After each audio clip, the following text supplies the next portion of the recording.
is choosing 2 students to lead a research assignment in an abandoned farmhouse. Carter knows he's going to be selected. He's the best in the neuroscience program, the best at the Leary. The Leary. It could only be the Leary. The Leary or the Allen. 2 institutions with a history of working with the government to push the limits of psychology beyond the code. Not beyond the code, despite the code. The papers coming out of the Allen amazed him, captured him, inspired him. Had he been Canadian, it would have been the Allen, or what many called Ravenscrag.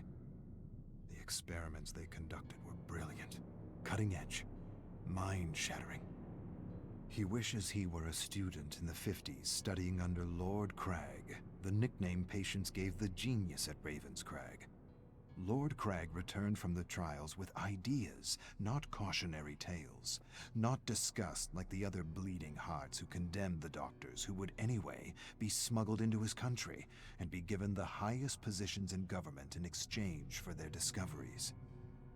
Lord Crag took the experiments he had heard about to the next level, and Carter hopes to do the same. But not with this professor, not with Blanchard, Dr. Blanchard, Dr. Bleeding Heart Blanchard. He has no idea what real power is. Real power is freedom. True freedom. Freedom beyond the limits of ethics and morality. Carter's leading the research assignment with another peer. The challenge? Secure the secret word through the good doctor, bad doctor interrogation technique put forward by some other bleeding heart imbecile at some other institution. He's bad doctor with a code, a list of do's and don'ts the imbecile gave him. Very limiting, too limiting, self-limiting even. How is he supposed to secure anything with these limits? Surely he realizes how futile the experiment is with this code. Nevertheless, he tries. He shouts at a fellow student sitting across the table from him. Shouts? Big deal. Tell me or I'll... Shout again. The student doesn't take him seriously. He's play-acting fear. It's all make-believe for him.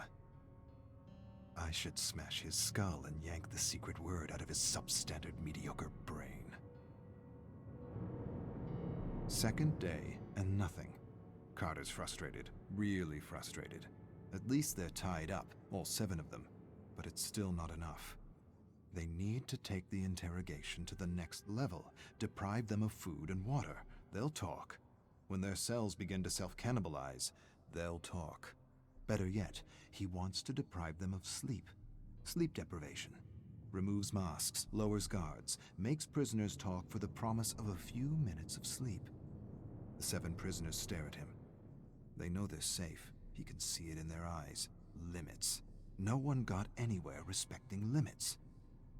He despises his colleague, Good Doctor. He'd have the secret by now had he been working alone and without a code. Ridiculous limits. Skinner knew better. Put his own kid in some kind of a box for years just to see what it would do. Huxley worked for the Secret Service and wrote Truths as Lies in Brave New World. War of the Worlds was another great test in mass propaganda. The power of the radio to induce fear and anxiety in an unsuspecting audience. The power of fear and anxiety to inspire silence and indifference and create perfect consumers. Ethics, morality, limits. For sheep, not shepherds.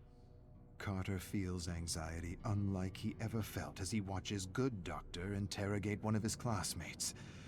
He approaches him from behind with a piece of wood, something he found on the ground, raises the makeshift club. Before he realizes what he's doing, he pounds the Good Doctor's head. Pretend fear becomes real fear as his fellow students stare at him in horror. No more Good Doctor. No more rules. No more limits. Except the limits of his imagination. Carter ties a student to a chair. Warm blood drips everywhere. He twists pieces of flesh off his face. The sheep look away, but never up. With terrible moans and squirms, he gets a secret word from each and every one of them. New, Reich, Horizons, Fourth, Bird, Kill. His classmates beg to be released. They sob and agonize in their chairs. They plead the experiment is over. You have the words. You win. We're done. Carter smiles. He's still got a few days. A few more days and a few more experiments to run. Could put his career at risk. But he's got the good doctor to take the fall. I'll take what I learned from Lord Crag and lobotomize these imbeciles and manipulate... No, not manipulate. Manufacture. Yes, manufacture reality. Music blares. Eyes are kept forced open with toothpicks. Carter piggybacks a looping song with an inaudible subliminal frequency to evoke fear, anxiety, and discontent. He experimented with the loop on his parents, always caused a fight between them. He doesn't remember where he got the loop. He first read about the subliminal frequency from advertisers. Advertisers deny subliminal loops work. Of course they do. Advertisers deny they use subliminal loops. But they do. They use them, and they work. They must. They must because peace and contentment is our natural disposition. War and discontent needs to be instilled, enforced, manufactured, repeated over and over again until it's the main script in the collective consciousness. Paperclip, Bluebird, MK Ultra, MK Delta, MK Search. They were all necessary. Lord Crag had the right idea, good instincts. So did the Black Sorcerer and the Dirty Trickster. They inspired all the goodies he brought with him in his bag. Music, drinks, drugs, lots of drugs. For a moment, just a moment, he hesitates. He'll probably go to jail for a long time if he uses his goodies. But being free, being truly free for a few days, is worth a lifetime of imprisonment. But I won't get caught. Good doctor will. Carter wonders if he can remother these sheep. Remother, he loves the term. He wishes it was his own, but it's not. Shock them with electricity and expose them to endless images of death, chaos, and destruction. Traumatize the brain, empty it, lobotomize these subjects to remother them with new personalities. He wonders if he could remother these sheep into wolves. Get them to kill each other. Better yet, turn these good, law-abiding students into serial bombers. He rips the plug out of a lamp, splits the wires, peels the wire, places the exposed wire into a student's mouth, slowly approaches the socket, taking in his terror, plugs it in, screams as he remothers this exemplary student. A putrid smell of burning hair and skin reaches his olfactory receptors. There's another stench. Imbecile soiled himself. Carter laughs. He hasn't been this stimulated in ages. To be free. To be truly free. Carter hasn't had this much fun since he first tried to transplant a mouse brain into a rabbit. A week isn't enough. He wishes he had more time. He needs more time. There are new avenues within the mind to explore. Too many avenues, not enough time. He wishes he had the tools to operate on their brains. There are knives in the kitchen. Good work. Not surgical precision, but good enough. He's read about a gland in the brain that looks like an eye, a gland that supposedly secretes DMT, a kind of mystical drug. He wonders if he can extract it from a living subject. He wonders what a good dosage of human DMT does to a test subject. Carter unties a rope. He's going to release Good Doctor. He's pumped him with drugs and programmed him with new thoughts. He believes the other students are Russian spies that need to be executed for national security.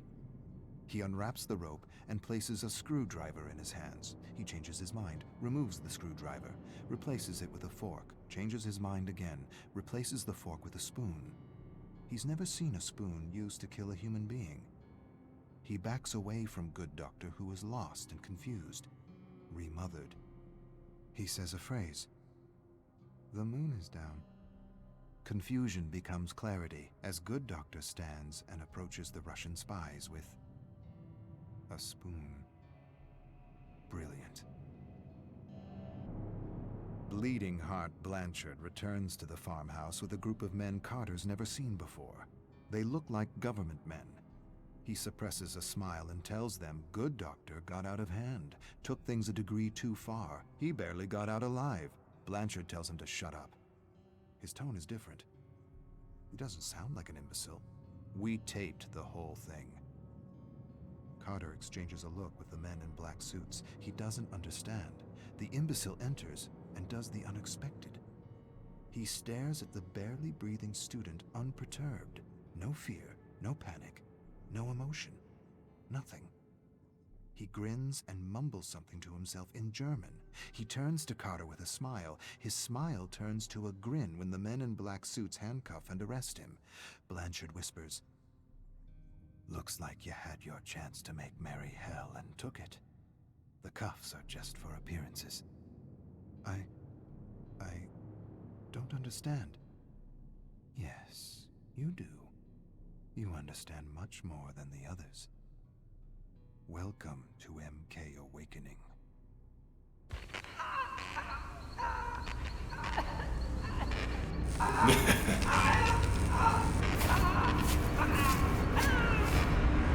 Hey!